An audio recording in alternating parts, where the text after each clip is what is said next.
Welcome to Greg's DevOps Lab, practical guide to DevOps and DevSecOps. Here's a nightmare scenario. An attacker exploits a vulnerability in one container, escalates to the Docker daemon running as root, and suddenly has complete access to your entire host system. Every file, every process, every secret becomes theirs. This is not theoretical. We've seen this attack pattern devastate production environments. Docker Rootless Mode fundamentally rewrites the security model. Both the daemon and container run inside user namespace, normal user privileges, no root access anywhere. Okay, let's see how to install a rootless Docker installation. Okay, first thing is to install the Docker daemon as root from the official repository. Then we will reconfigure the daemon to run as another user. We need some packages that are prerequisite to the Docker installation, certificate, and curl. Curl will be useful to test our installation then. So we need to download the key for the official Docker repository. We must be sure that the key is secure. Nobody except root must be able to change this. Changing this key must lead to a thing of the repository, and we risk to install some unwanted software. Okay, the permission on the key are correct, 755, and now we can install Docker from the official repository. We will install the last version, currently is 28. We will see in the future how to install different versions of Docker, but to demonstrate the rootless installation, the last packages from the official repository is simpler to demonstrate. So we'll install some packages: Docker Community Edition, the CLI, the Container D, and the plugin to build, the BuildX plugin, and the Docker Compose plugin. The Docker Compose plugin is the version 2, but not stated in the name of the package. The rootless extra script for the installation of the rootless Docker will come as additional packages. So it's yet installed when we are done. So we'll install. And now we may test our Docker installation. Docker info shows information about the client and the server.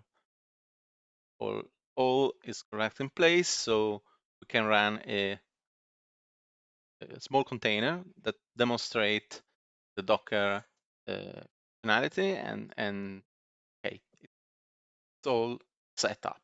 So now we can try another container, an Nginx container, because we need to test the system. We need to expose a port for subsequent demonstration. Okay, we will expose the port 8080.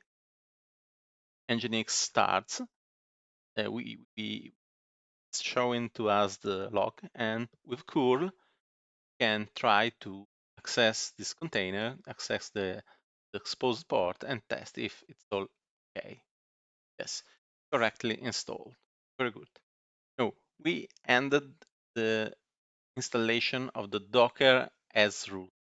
Now we can try to install Docker as rootless. Docker as another.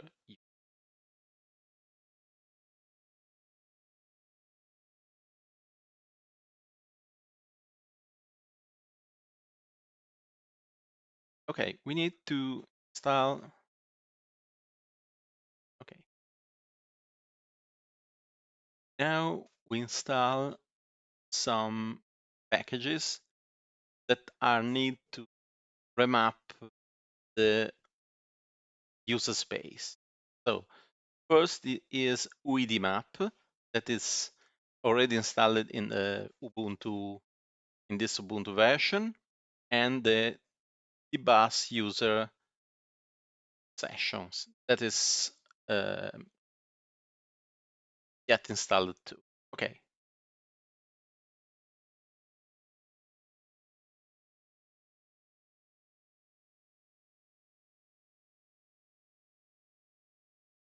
Now we will disable the Docker socket and the Docker service, and we will remove the file of the socket.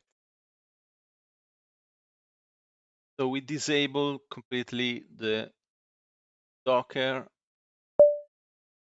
as root.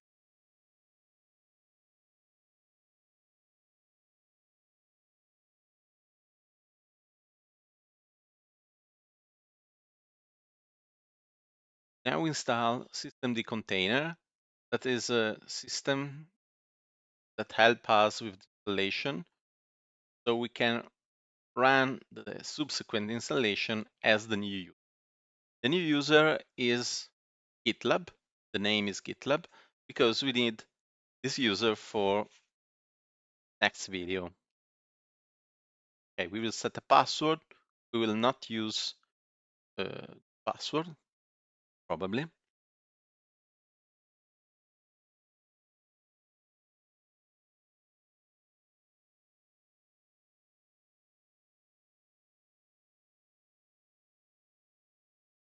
Now we log into the server with the new shell as the user GitLab. Please note the at. The GitLab is the user, at without other specification means the current localhost server. So now we are GitLab, the user GitLab. We check if the namespace system is correctly set up, and if it's all in place. Okay, we must test if the sub UID and sub GD are correctly set up. Okay, we are ready to go.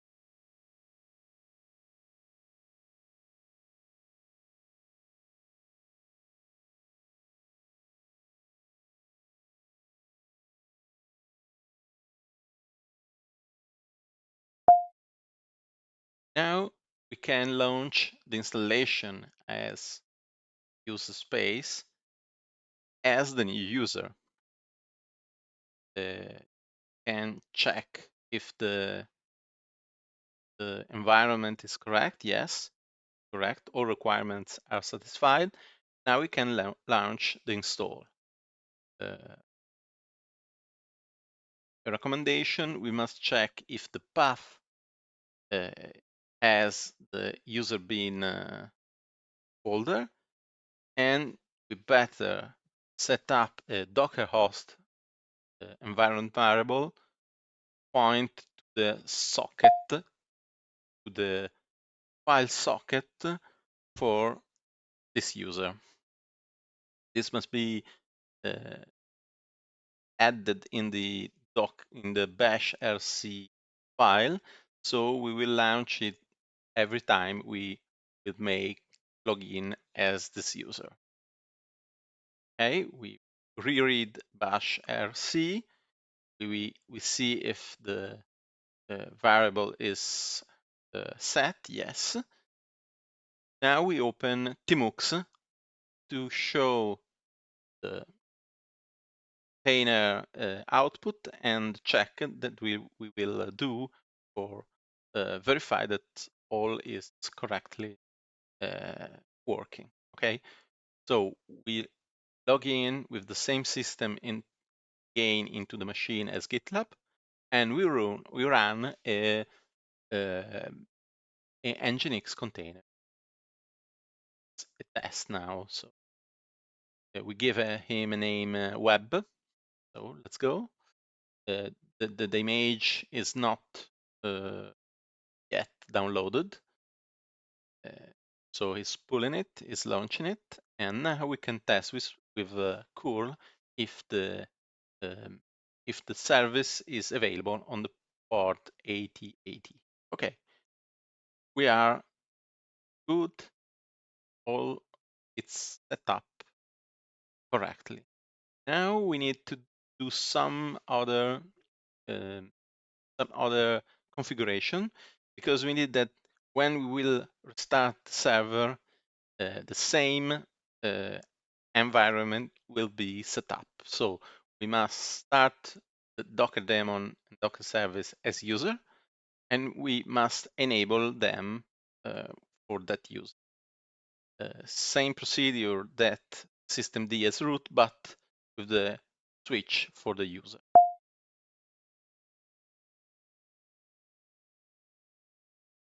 Okay, now we will see if the Docker runs. Yes, it runs. Services, the proxy, and the other services are running correctly. We stop the Nginx container for test. We remove it. Now the Docker is running, but no Docker container are running now, and we can exit the shell.